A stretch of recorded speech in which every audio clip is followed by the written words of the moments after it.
Hello, movie enthusiasts. Welcome back to Yusuf Reacts, the place where you get the best reviews.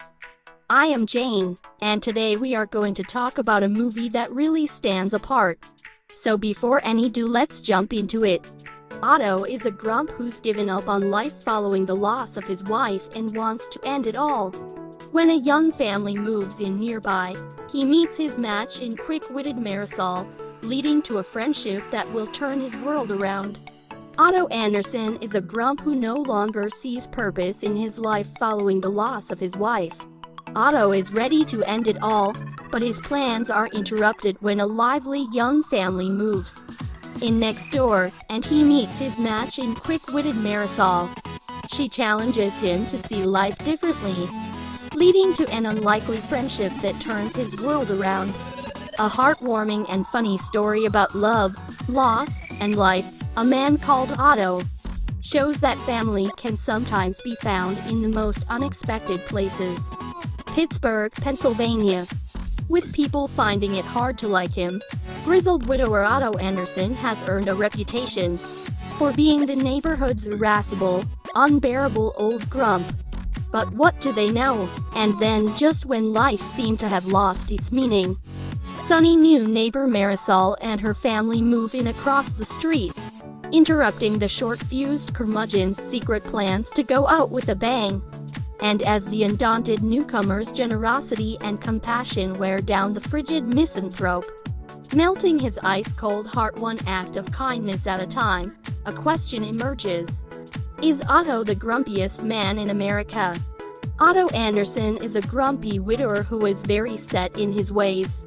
When a lively young family moves in next door, he meets his match in quick-witted and very pregnant Marisol, leading to an unlikely friendship that will turn his world upside down. Experience a funny, heartwarming story about how some families come from the most unexpected places. Despite his reputation as the nicest guy in Hollywood, however, Tom Hanks is not someone I'd have ever considered casting in the role of Ove or Otto in the American adaptation, A Man Called Ove. It pictured someone more along the lines of a live-action version of the old guy in Up, because, in a way, Otto is like the first 10 minutes of Up combined with Tom McCarthy's The Visitor. It's about a cantankerous old guy who is no longer interested in living after the passing of his wife, Sonia Rachel Keller. The only thing he's more interested in than killing himself, an act he attempts several times in the film, is ensuring that all of his neighbors abide by the rules in his small community. Though Otto is set in America, the neighborhood more resembles one in Backman's home country of Sweden. For those who cannot abide by quirky characters, this might be where you get off the train. Because the neighborhood is comprised of a single guy who exercises by taking huge steps around the neighborhood, a very nice elderly woman and her incapacitated husband, an ugly stray cat, a lovely trans man who throws flyers into yards from his bicycle, and Otto's newest neighbors, Marisol Mariana Trevio, her husband Tommy, a completely unrecognizable Manuel Garcia Rolfo from Lincoln Lawyer, and their two adorable kids. It's Marisol who forces her and her family into Otto's life. She somehow sees through his grouchiness. As tends to happen in movies like these human connections bring out the best in everyone, and Otto, who is worse at killing himself than John Cusack in Better Off Dead, finds a reason to continue living. A Man Called Ove, which comes from director Mark Forster's Stranger Than Fiction, is not without its weaknesses, particularly the performance of Tom Hanks' own son, Truman, who plays the younger version of Otto as though he were Forrest Gump instead of a man simply set in his ways. The movie is also contrived, predictable, and sentimental as hell. And if that's a deal-breaker, maybe Otto is not for you. It certainly was not for our own Jason Adams. But Tom Hanks brings the older Otto to life, just as depicted in the novel. And if it's possible, Mariana Trevio's Marisol may be an improvement upon Backman's character. Her wide-eyed zeal for living broke my heart more than a few times. It's the kind of crowd-pleasing movie that critics, particularly the cynical ones including often myself, tend to be hard on. But that audiences will love. There was a lot of laughter in my theater and a lot of tears. It reminds me of a ridiculous quote that James Cameron gave the other day in regard to Avatar. The way of the water, if you like what you see, hang out a bit. Let's not rush through this, because of artificial constructs like plot. I scoffed when I heard it. For completely different reasons, it's exactly how I felt watching A Man Called Ove. I didn't care about the plot. I wanted to spend as much time as I could with these characters. I wanted to hang out. Moreover, while I will concede that I wept buckets, and though there are some dark moments, it needs to be said that A Man Called Ove is not a depressing movie or a sad one. It's an incredibly heartfelt film that, like all of Backman's novels, is about a group of people who do the thing that is both easiest to do and that is also the most impactful. They show up. Otto Anderson Tom Hanks, a 63-year-old widower, lives in suburban Pittsburgh, Pennsylvania. After retiring from a steel company, he planned suicide, having lost his wife Sonia Rachel Keller, a schoolteacher, 6 months previously. Otto is a grumpy old man who argues at the superstore about being charged for 6 yards of rope, when he only took 5 yards, and the extra yard cost 0.33 cents. Otto is a sociopath and doesn't like other people. Otto works for the neighborhood association and checks for every infraction by residents, like bikes on lawns, parking permits not displayed correct inside cars, and so on. Otto cancels his phone, electricity, and gas accounts. He vacuums his house. He dresses immaculately. He has decided to commit suicide. During a suicide attempt by hanging, Otto has flashbacks to his past. Years previously, he tried to enlist in the army, but was rejected due to his hypertrophic cardiomyopathy. He meets Sonia on a train after returning a book she dropped. During the attempt, he is interrupted by his new neighbors, Marisol Mariana Trevio, who is pregnant, Tommy Manuel Garcia Rolfo, her husband, and their 2 daughters, Abby Alessandra Perez and Luna Cristiana Montoya. They bring him some Mexican food and ask to borrow an Allen wrench. He again attempts hanging himself, but the noose fastening falls from the ceiling. As he falls to the floor, he spots a flower bouquet advertisement in the newspaper that he'd placed on the floor. He later visits Sonia's grave and tells her about the new neighbors. Giant America are a real estate company who is buying properties in the area to develop luxury condos. Otto attempts suicide again, this time via carbon monoxide poisoning. He experiences a flashback to a dinner with Sonia. He tells her he is passionate about cars and confesses to her that he is not enlisted in the army due to his heart condition and does not have a job, prompting Sonia to kiss him. Marisol disrupts Otto's suicide attempt, asking him to take her and her kids to the hospital.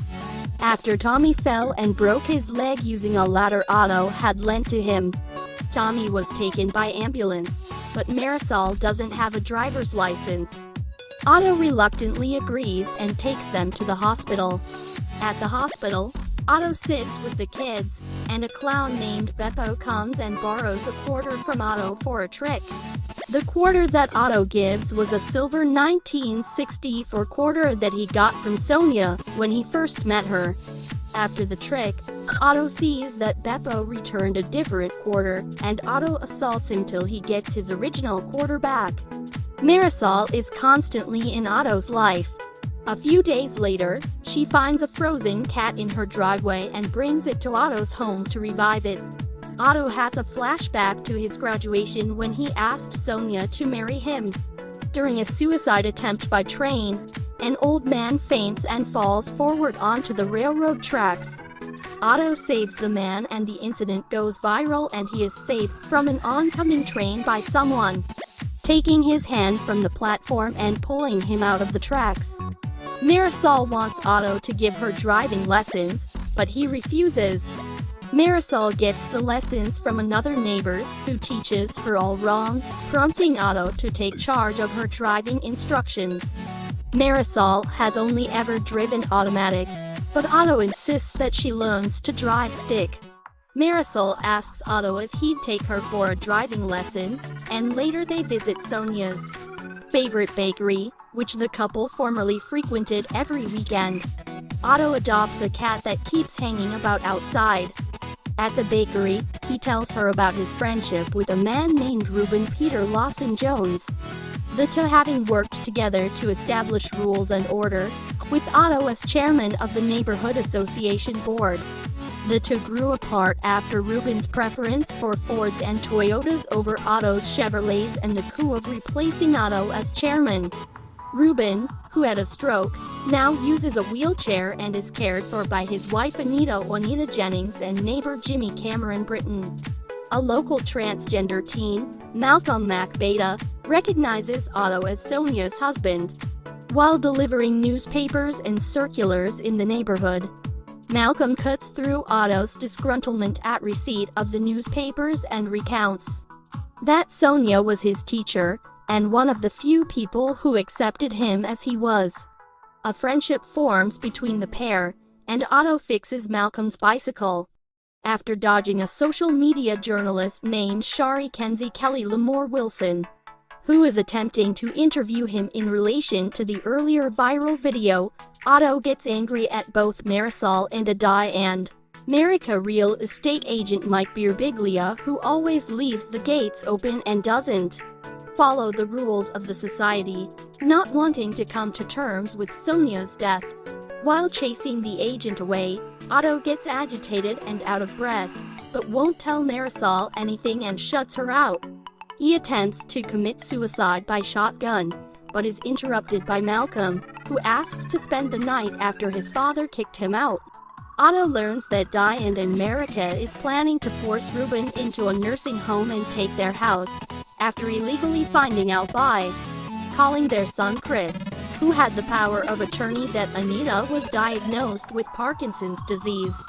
So, Reuben has to move into a special needs place and Anita into a retirement home.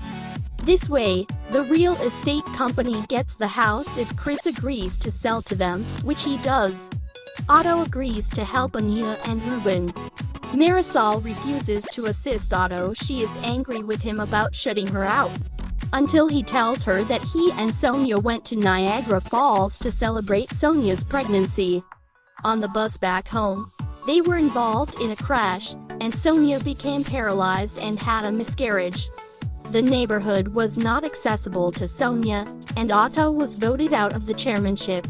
After a heated confrontation with Adai and America representative David McGee, who were building condos all around the society and none of it was wheelchair friendly, Otto wanted to put all of the real estate companies out of business and wanted to sue the bus company, who had a recall on the brakes of the bus, but never got it fixed, but decided against it to care for Sonia.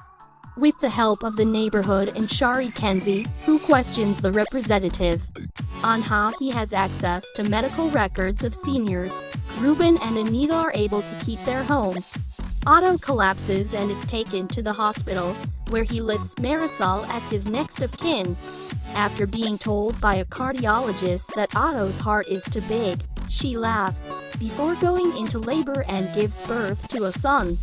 One day, Tommy notices that Otto did not shovel the snow on his walkway, which he did every single day of his life. Marisol and Tommy enter Otto's house to find him dead, having succumbed to his enlarged heart.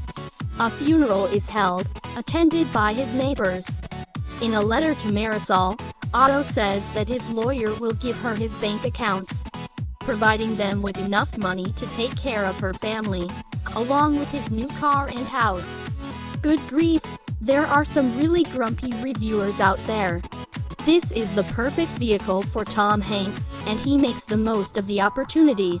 I note that he and Rita Wilson are producers. Yes, it is a remake of a classic Swedish movie, but this plays out to a much larger audience while retaining the same sentiments. Well written and acted, this is great entertainment. moving seamlessly from comedy to drama, and ultimately packs an emotional punch that makes it memorable and pushes it into one of the best movies of the year. A great reminder of why Tom Hanks has been at the top for so long while providing a breakout supporting role for Mariano Trevino, who is genuinely both very funny and very moving. Can I also highlight the soundtrack, especially the Kate Bush single? Highly recommended. In gentle dramedy A Man Called Otto remaking Sweden's 2015 A Man Called Ove, Tom Hanks excels, no surprise what an actor. As the titular widower grieving his late wife Rachel Keller in flashbacks with Truman Hanks as the younger version of his actual dad, preparing to join her, and using grumpiness to fend off friends and neighbors like Mariana Trevino, outstanding, Cameron Britton, Mac Beta and Juanita Jennings, but Mike community spirit, mutual disdain for realtor Mike Birbiglia, and a cat warm him up. Director Mark Forster, writer David McGee, and especially Hanks and Trevino bring it all home with understated humor, polish, and quiet class.